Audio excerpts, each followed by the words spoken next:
परहित सरस धर्म नहीं भाई, पर पीड़ा सम नहीं अदमाई।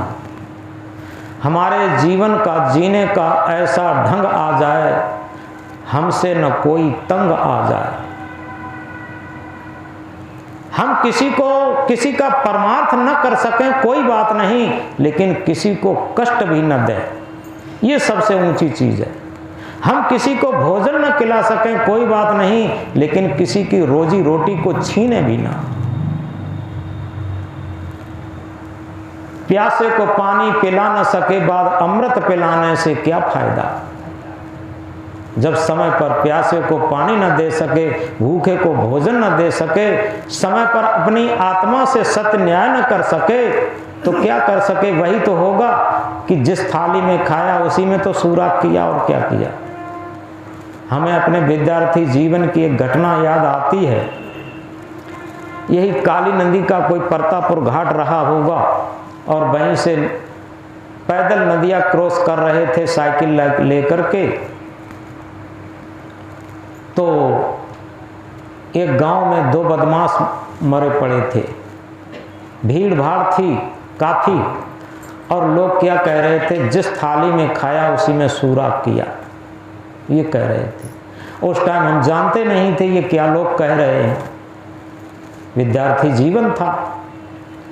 तो अलग एक आदमी खड़ा था, और थोड़े शर्मीले टाइप के थे, हर आदमी से बात भी नहीं पूछ सकते थे, आखिर आप लोग क्या कह रहे हैं, क्या माजरा है। एक आदमी अलग खड़ा था। मैंने कहा भैया ये आदमी कैसे मारे गए, और ये सब लोग मिलके ये एक बात कह रहे हैं कि जिस थाली में खाया उसी में सूरा किया, इसकी बात समझ में नहीं आती हमारी। तब उसने बड़ी सरल भाषा में कहा कि देखो ऐसा था, ये बदमाश इसी घर में आते थे, जिस घर में ये बदमाश आते थे उसी में भोजन करते थे। धीरे धीरे काफ़ी समय होने के बाद उन्होंने इसी घर में डकैती डालना शुरू किया, और इसी घर में बहन बेटी को छेड़ना शुरू किया। प्रकृति का खेल ऐसा सहयोग, वो कहते हैं किसी अदृश्य परमात्मा शक्ति की कृपा ऐसी। क्या हुआ कि इन लोगों को पता भी नहीं था, बदमाशों को, रात एक मिलिट्री का जवान छुट्टी पर आया था, और जैसे ये फायरिंग करके उसी घर में लूटपाट करने लगे, और उसने अपनी दीवार की आड़ लेकर के फायरिंग की, और दो बदमाश उसी में से मारे गए। और मारे जाने पर ये पता चल गया यही बदमाश रोज इसके यहाँ आते थे और उसकी थाली में खाते थे और उसी के यहाँ डकैती डाली। और अक्सर आज यही होता है। ये तो काफ़ी पुरानी बात हो गई, लेकिन आधुनिक युग में यही होता है। किसी के साथ 10 परमार्थ कर दो, यानी 10 बार तुम सहायता कर दो, और 11वीं बार मना कर दिया तो वो मुकर करके तुम्हारा ठीक दुश्मन बन जाता है, विरोधी बन जाता मना करने से। क्योंकि ऐसी स्वार्थ की प्रवृत्ति बन गई है लोगों की कि वो चाहते हैं, क्योंकि आज की नीति क्या है, काटे न सीधे वृक्ष गए, काटे न टेढ़े वृक्ष गए, सीधों पर आरे चलाए गए। काटे न टेढ़े वृक्ष गए, सीधों पर आरे चलाए गए। नागों को दूध पिलाया गया, केचुए ही सदा नथाए गए। नागों को लोग दूध पिलाते और केचुए नथाए जाते, बंसी में नाथ दिए जाते।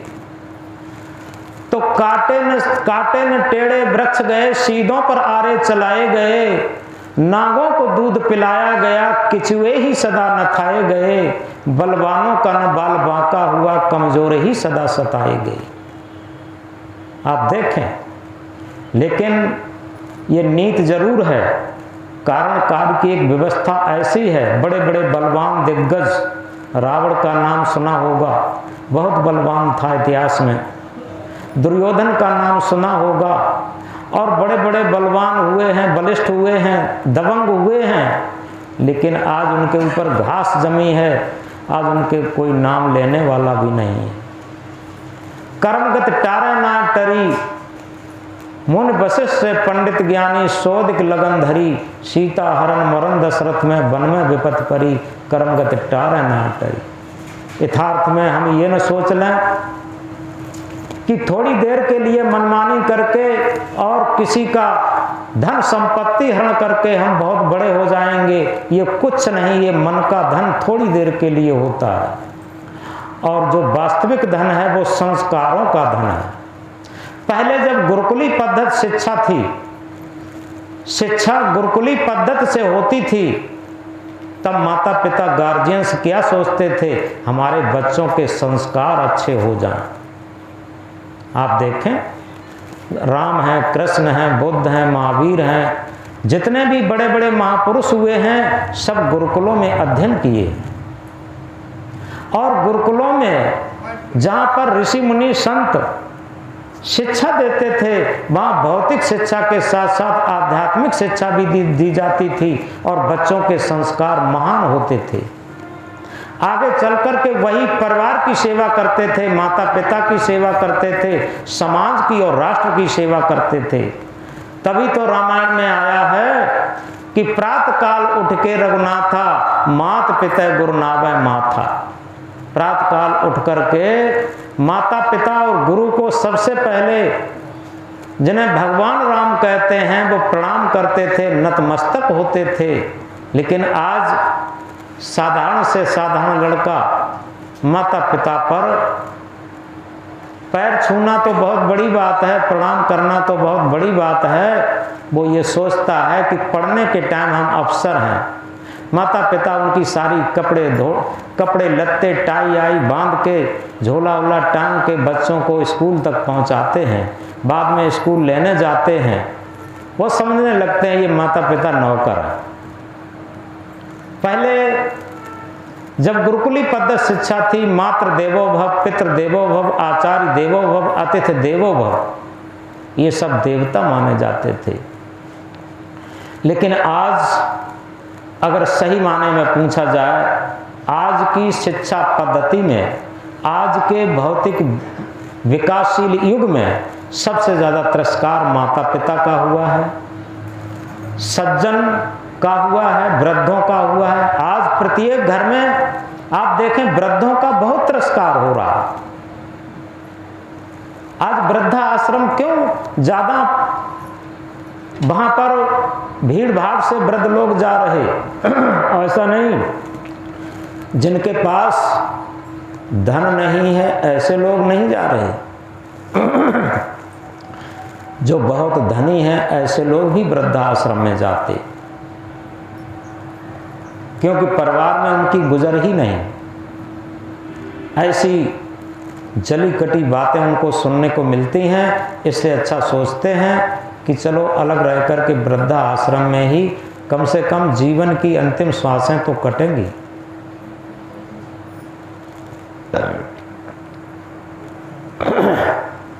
पुराने जमाने में कहीं वृद्धा आश्रम नहीं थे, क्योंकि वृद्धों को सम्मान मिलता था, वृद्धों को देवता के तुल्य सम्मान मिलता था। और आज जितना ही विकासवादी युग चलता है, एक तरफ विकास होता है, एक तरफ हमारी संस्कृति, सभ्यता और कहना चाहिए सेवा भाव का विनाश होता चला जा रहा है। किसी के अंदर सेवा भाव तो है ही नहीं। और जितना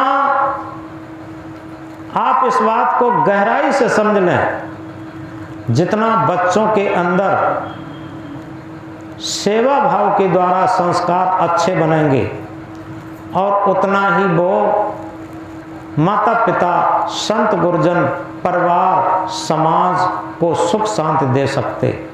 अन्यथा केवल बचपन से ही स्वार्थपरता जगती जाएगी और वो अपनी स्वार्थ पूर्ति के लिए स्वयं भी दुखी रहेंगे और दूसरे को भी दुखी करेंगे। सबसे पहले माता पिता को दुखी करेंगे, परिवार को दुखी करेंगे, छल कपट करेंगे, और फिर समाज को और राष्ट्र को दुखी करेंगे।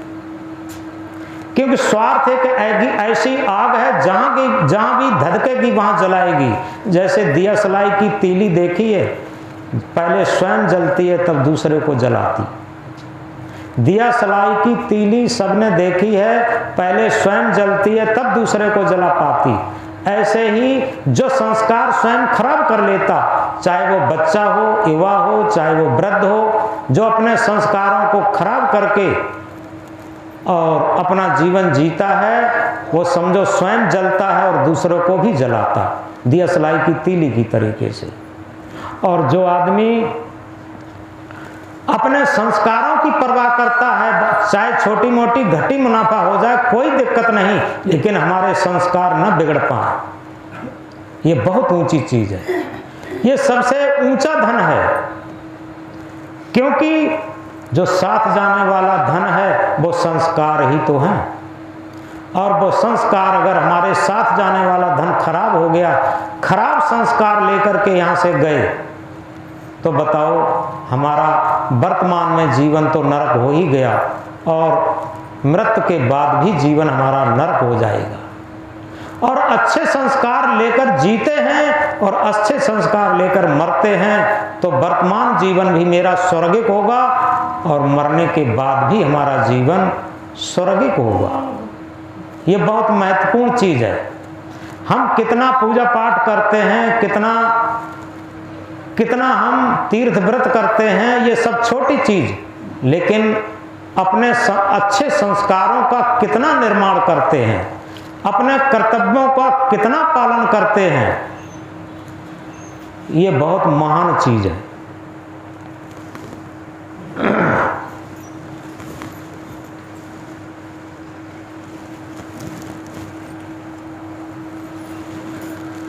तो इस तरीके से सत्संग हमें याद दिलाता है हमारे जो महान पुरुष हुए हैं। सत्संग याद दिलाता है जो महान भक्त हुए हैं, कष्ट सहकर भी स्वयं कष्ट सह लिए, लेकिन दूसरे को कष्ट देने की उन्होंने कभी भी सोची नहीं। महात्मा बुद्ध एक जगह बैठे हुए थे और कई लोग उन्हें घेर लिए आकर। कारण क्या था?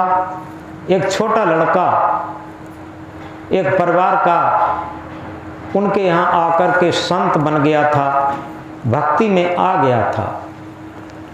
उससे वो लोग जलते थे कि हमारा छोटा लड़का चला गया और उनके ग्रुप में जाकर के संत बन गया, और वो कई 50 लोग लेकर के, अपने रिश्तेदार और अपने रीत वाले लोग लेकर के और पहुंचे, महात्मा बुद्ध को गालियां देने लगे।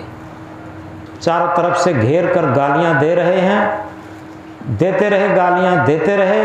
बुद्ध आंखें बंद किए बैठे रहे। जब गालियां देना बंद कर दिए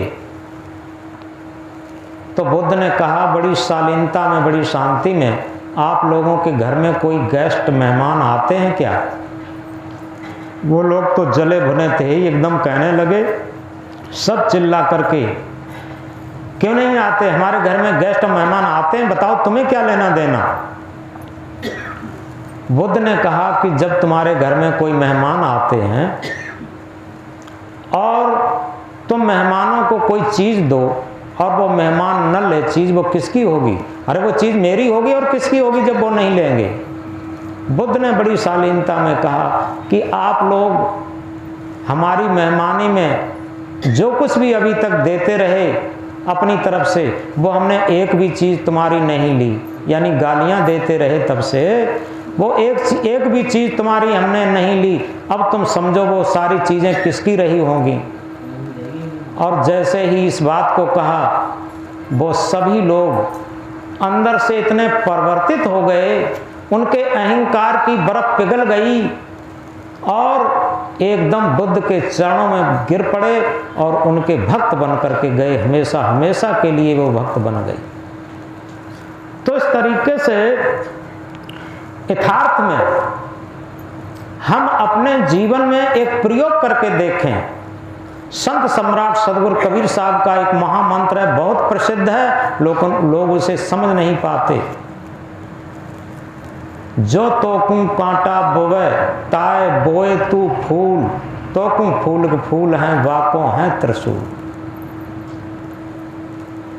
चाहे सास बहू हो, चाहे पिता पुत्र हो, चाहे पड़ोसी हो, कोई भी हो, उसकी कड़वी वाणी को हम मधुर वाणी से अगर सींच दें, जो हमने शुरू में एक बात कही थी, आग जल रही हो और उस पर हम पानी डालेंगे तो आग बुझेगी, और आग जल रही है और उसमें ज्वलनशील पेट्रोल और डीजल डालेंगे, मिट्टी का तेल डालेंगे तो आग और धधकेगी। एक बात और गहराई से समझ लें, ठंडा लोहा ही गर्म लोहे को काट पाता। कभी देखा होगा, ये जहां भुड़भुड़िया हैं या लोहार हैं काम करते हैं तो निहाई पर गर्म लोहा रखते हैं, ऊपर से हथौड़ा लेकर के, और जो छेनी रहती है वो बिल्कुल ठंडी रहती है, पानी में बुझाते भी रहते थोड़ी थोड़ी देर में। तो ठंडे लोहे से गर्म लोहे को काटा जा सकता, और गर्म लोहे को गर्म लोहे से कभी नहीं काटा जा सकता। इस बात को समझ लीजिए। और इसी सूत्र पर सदगुरु कबीर साहब का ये महामंत्र है, आप प्रयोग करके देखिए। चाहे पुत्र पर प्रयोग कीजिए, चाहे पिता पर प्रयोग कीजिए, चाहे पति पर प्रयोग कीजिए, चाहे पत्नी पर प्रयोग कीजिए। लोग यहाँ से सत्संग में से जाते हैं, घर वाले नाराज होते हैं तो वो और लोग नाराज हो जाते हैं। हम कहाँ गए थे? सत्संग में ही तो गए थे। अरे कम से कम तुम सत्संग में से गए हो तो नाराज मत होइए, तुम शीतल बनकर जाइए, ठंडा लोहा बन के जाइए। अगर वो गर्मी में बैठे हैं और थोड़ी आप लोगों को देर हो गई है तो आप शीतल लोहा बन करके देखिए, आप थोड़ी सहनशीलता करके देखिए, थोड़ी देर बाद वो उनके अंदर और विनम्रता आ जाएगी। आप थोड़ा बर्दाश्त करके तो देखिए। ये आध्यात्मिक प्रयोग है, और जिस दिन से आपने बर्दाश्त करना सीख लिया उसी दिन से क्या होगा, आप मन के सम्राट बनने लगोगे। अभी तो मन आपके ऊपर सम्राट है, और जिस दिन से आपने सहनशील बनना सीख लिया, गर्मी का उत्तर गर्मी से ना, गर्मी का उत्तर शीतलता से देना शुरू कर दिया, उसी दिन से आपके अंदर सम्राटत्व आ गया, भक्तत्व आ गया, संतत्व आ गया, आत्मतत्व प्रकट हो गया। ये सारी चीजें अपने आप प्रकट होती हैं, इन प्रयोग करके तो हम देखें। और जब तक हम प्रयोग नहीं करेंगे, केवल रटेंगे तो कुछ भी नहीं होगा। कहनता तो बहुत मिले, गहनता मिला न कोई, सो कहनता बह जान दे जो न गहनता हो। कहने वाले बहुत मिल जाते हैं, लेकिन ऐसे लोग बहुत कम मिलते हैं जो ग्रहण करते हो। ऐसे कहनता को बह जाने दो जो ग्रहण न करता हो। तो इस तरीके से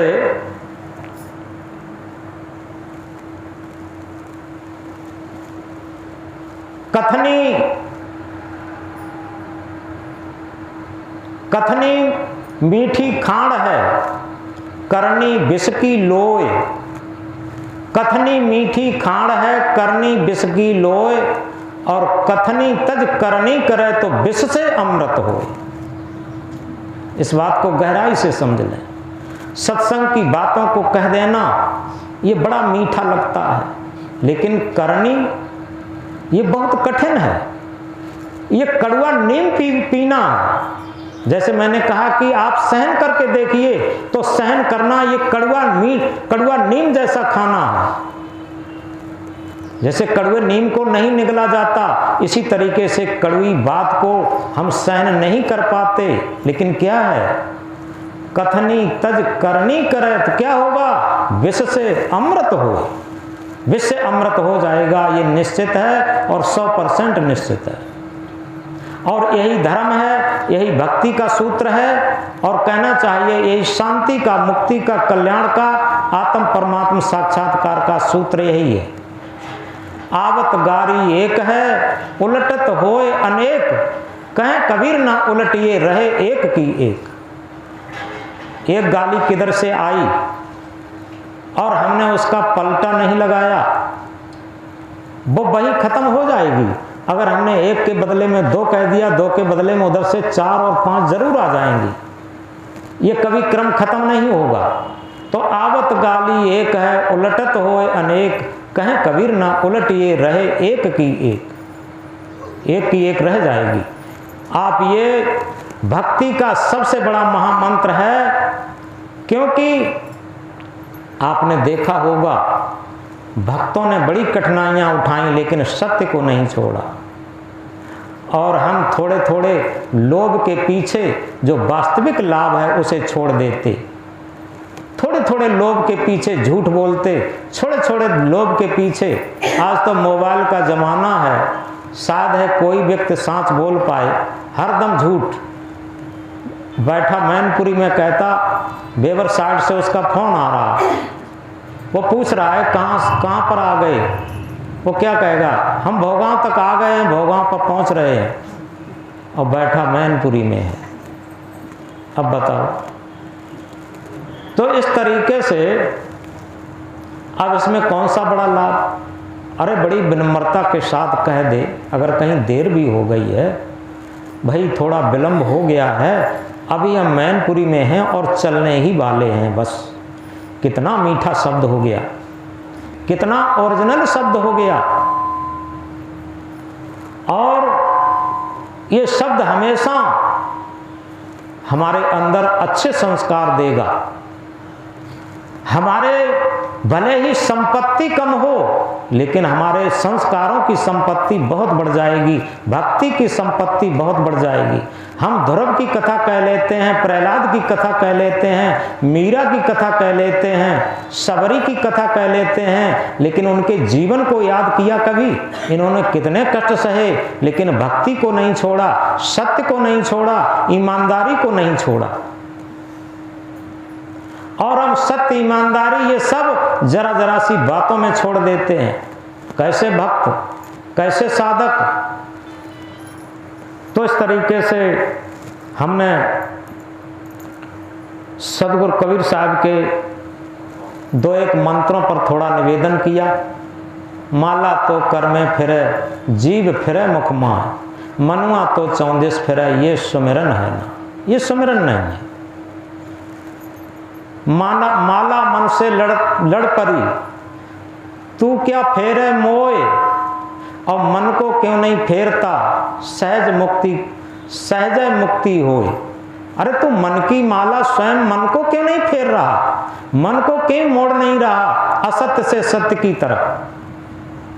माला फेरत जुग भया, गया न मन का फेर, कर का मन का डार के मन का फेर।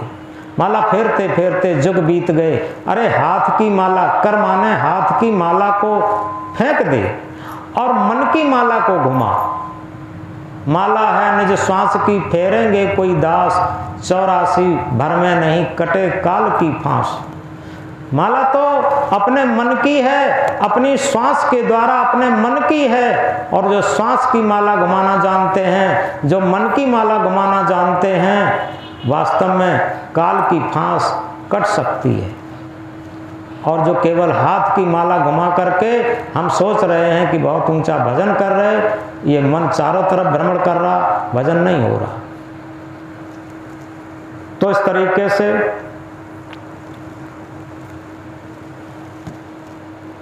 हमने देखा है पत्थर पिघलते हुए।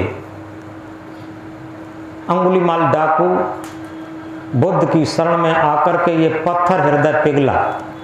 रत्नाकर हत्यारा ये पत्थर हृदय सप्तऋषियों के संसर्ग में आने से पिघल करके मोम हो गया और महर्षि वाल्मीकि बना, जिसने आदि रामायण की रचना की। हमने देखा है पत्थर पिघलते हुए, हमने देखा है पत्थर पिघलते हुए, शीत जल से भी शोले निकलते हुए। तुम न बदलोगे कैसे ये विश्वास हो, तुम न बदलोगे कैसे ये विश्वास हो।